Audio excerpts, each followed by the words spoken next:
Hello, friends! Today I want to tell you a quick little story about fear and absurdity. Um, when I was about 6 years old, I got to hang out with my grandfather for the first time uh, that I can remember. I think I probably met him at some point when I was a toddler, but that's lost in the recesses of time. And my grandfather was a puckish character at the very least. I remember before I actually met him, I spoke with my grandmother. They were separated a long time at this point, and she said, "Okay, well, if you're going to meet your grandfather, watch him when he moves his pieces if you play a game, and make sure he doesn't have any cards up his sleeve." I was like, "Okay, this is an interesting character."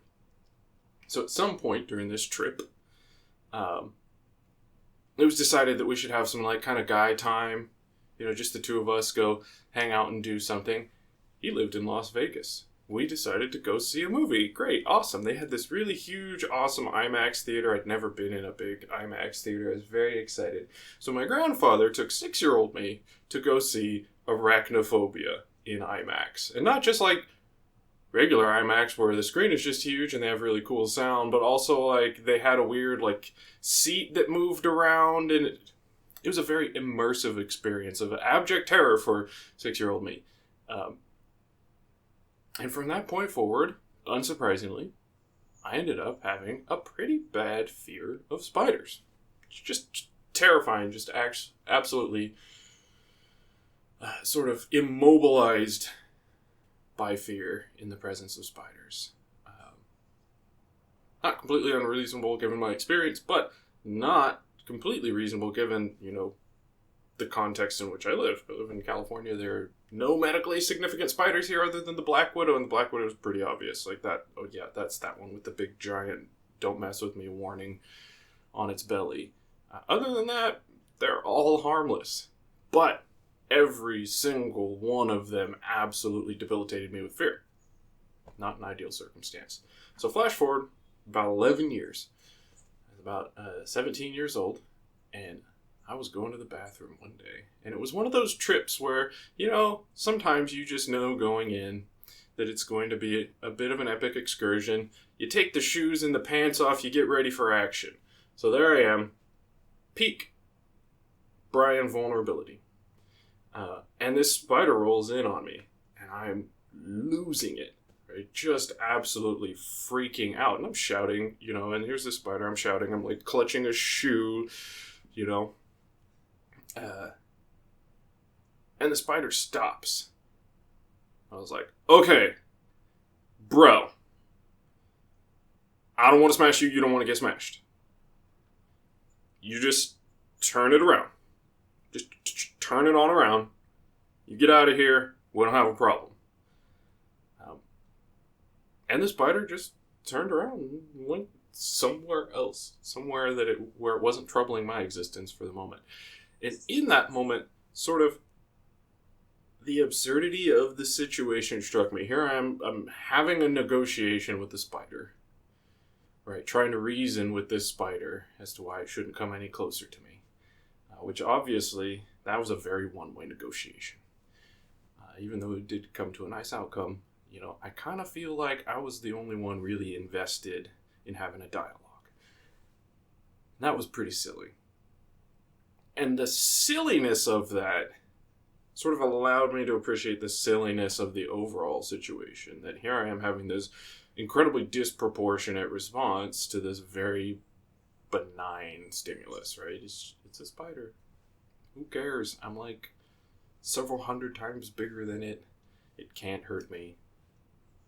This is not serving me. And in that moment of recognizing the absurdity of that, I was able to just let it go. Just gone. I've never been afraid of a spider since. And I think that there are some important lessons there. One is that, our fears can become the delineators of the box within which we have to live our life.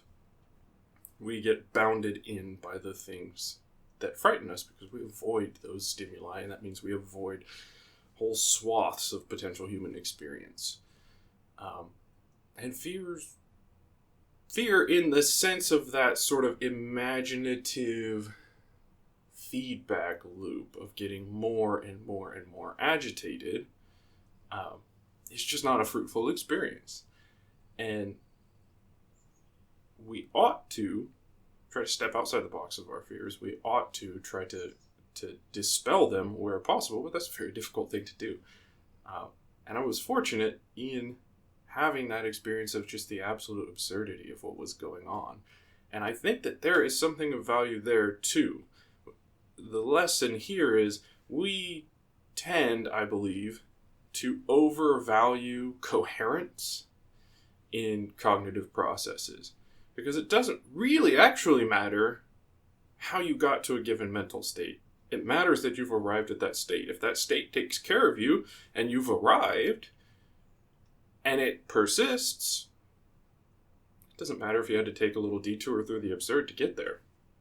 And I think that, in my experience subsequently, especially in engaging with teachings of the Zen Buddhist tradition, right? They sort of lean into that.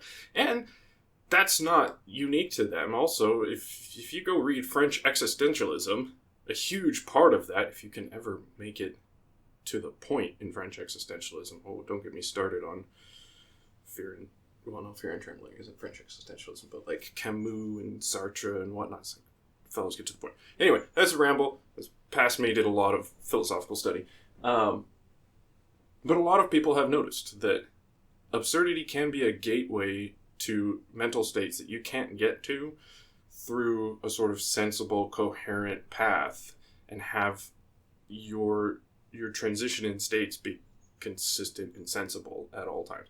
Sometimes, to get to the good place, you have to go through the nonsense place. And that's totally okay, so long as when you get to the good place, you then go back and have a quick look at, how did I get here? What of that can I trust? What do I have to do to shore up my beliefs to make sense while still preserving this positive state that supports my well-being? There's a little cleanup work to be done afterward, and we can't just throw caution to the wind and say, yeah, just let's go full bore absurd all the time and certainly something good will happen. But it can be, in limited doses and small doses, a pathway to get to a better place, and to get to a place from which you can sort of clean up your experience, banish the absurdity of some of the fears that we accumulate over time that box us into a narrow and unpleasant place, and generally build up the experience of being a happy human being.